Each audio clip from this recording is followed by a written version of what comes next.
Why would we trade for an expensive wide receiver or take one at 10? We have our wide receiver one. His name's Elijah Moore.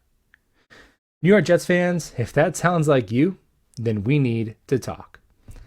All right, full disclaimer. I love Elijah Moore. I think eventually he will develop into the caliber of player who can put up wide receiver one production. But there's two mindsets at play here with statements like that as Jets fans, we need to adjust as we head into the middle stages of this rebuild.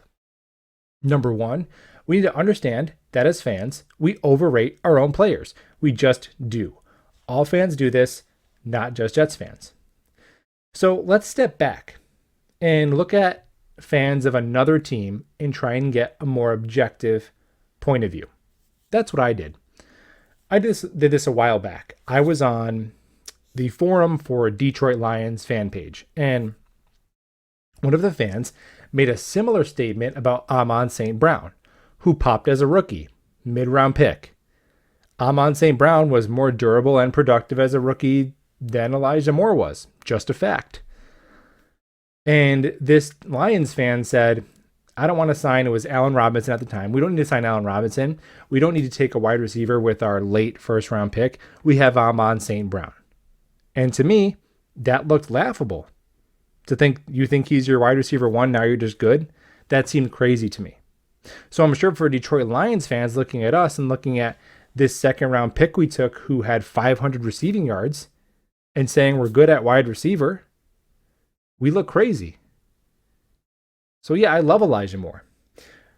But we overrate our own players, and however good Elijah Moore is going to be, I promise you, it's not as good as I think he's going to be. Because I think in my mind, I'm thinking he's going to be like an all-pro. But he's probably not. He's probably going to be a 1,000-yard wide receiver who makes a couple of Pro Bowls and is an absolute steal in the second round. That's probably what he's going to be. So that's the first thing. We overrate and overvalue our own players. The second thing here is a poverty mindset that we have as fans of a struggling team. And we need to switch it to a little bit more of an abundance mindset. When we hear things like, what, you don't like Elijah Moore because you want to draft Garrett Wilson?